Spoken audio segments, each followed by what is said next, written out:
Hey guys, welcome to my channel. This is May of Simplified Journey. Today I'm gonna show you a guide on how to use my personal finance dashboard, the Google Sheets version.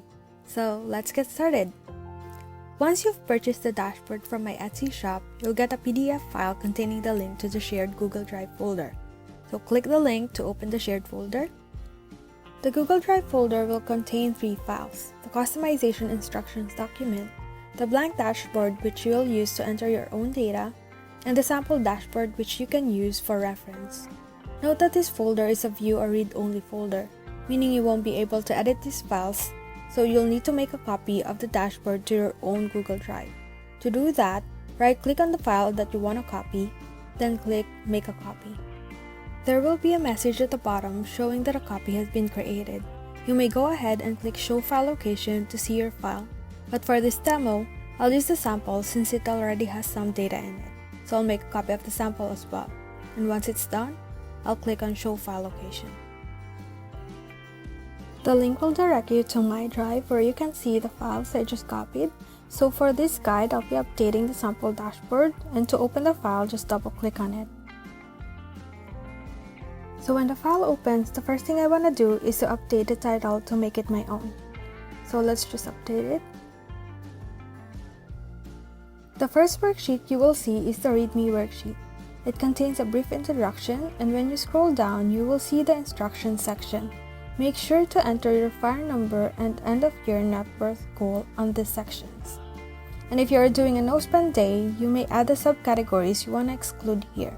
So let's say rent, auto payment, auto insurance. And you may also update the goals in here.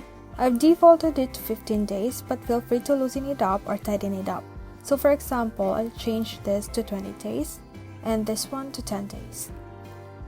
Please read the rest of the instructions carefully before you proceed with the other worksheets. And if you scroll down more, you'll see a customization section. It includes a link to the Google Docs file we saw earlier. It contains instructions on how to change currency and format your chart colors, among many other customization features. And if you have any other questions about customization, please let me know and I'll help you as soon as I can. So the next worksheet I'm going to show you is the categories worksheet. It comes pre-filled with some categories I found on the Mint app. You're free to delete or add any category that applies to you. You'll just have to fill in the transactions or net worth, type, main category, and subcategory columns. The budget and definition columns are optional. And also, just make sure not to update the unique ID column since it's driven by a formula.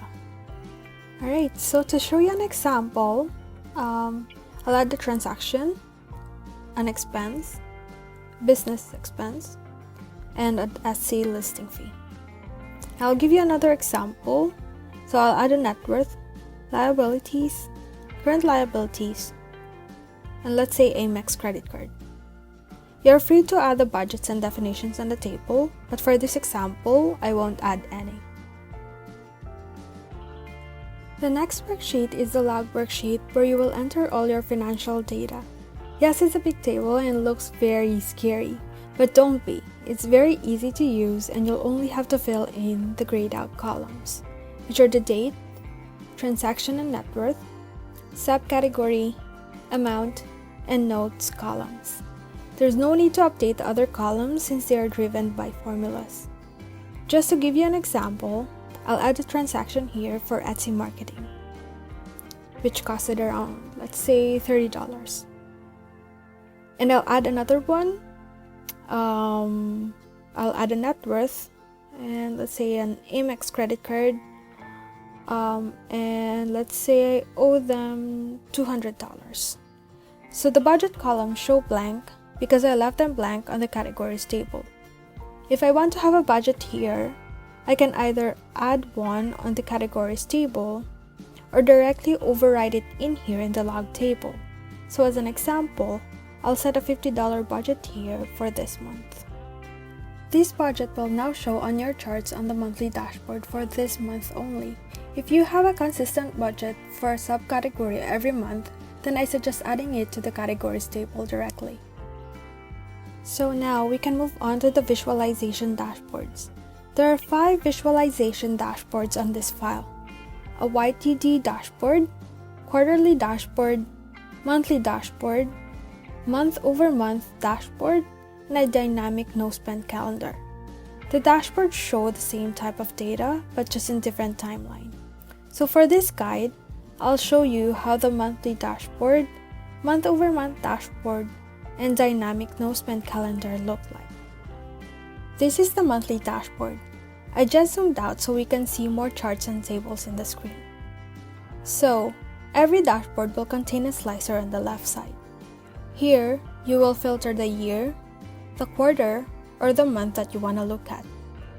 So for this example, I'll select 2020 for the year and January for the month. And as you may have noticed, the charts on the right updated automatically. So let's go through the different sections of the dashboard.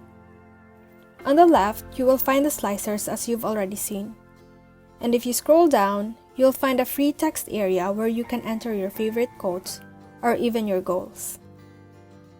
If you scroll to the right, you will see the net worth section, which shows your progress to your goals and also your net worth in more detail. On the right is the cash flow section, which is your income and expenses. Below it, in more detail, is the expenses by subcategory table and chart. To the right is the savings and investment charts. And on the last columns are the debt repayment chart and no spend tracker. So the next dashboard that I'm going to show you is the month-over-month dashboard. The sections here are very similar to the monthly dashboard, but the charts show the trend from month to month instead of just the financial data for a specific month. So, as an example, let's filter this to year 2020. And here you go. This is how the dashboard will look like after you've selected the year. So the last thing I want to show you is the dynamic no-spend calendar. This calendar automatically updates based on the year that I've entered in this section. So let's say I entered 2019. Voila! As you may have noticed, the calendar updated. So I'll just put it back to 2020 because that one has a financial data that I can show as an example. So let's enter 2020 here, and it's back. So aside from the year field, on the left pane, you will also see the exceptions. And these are the exceptions that I entered on the Readme worksheet. Now let's focus on the calendar and the table. So the calendar reads your log table and automatically highlights your spend days in red. And on the right is the summary table and chart. It automatically counts your no-spend days and compares it to your goals. So everything here is basically automated.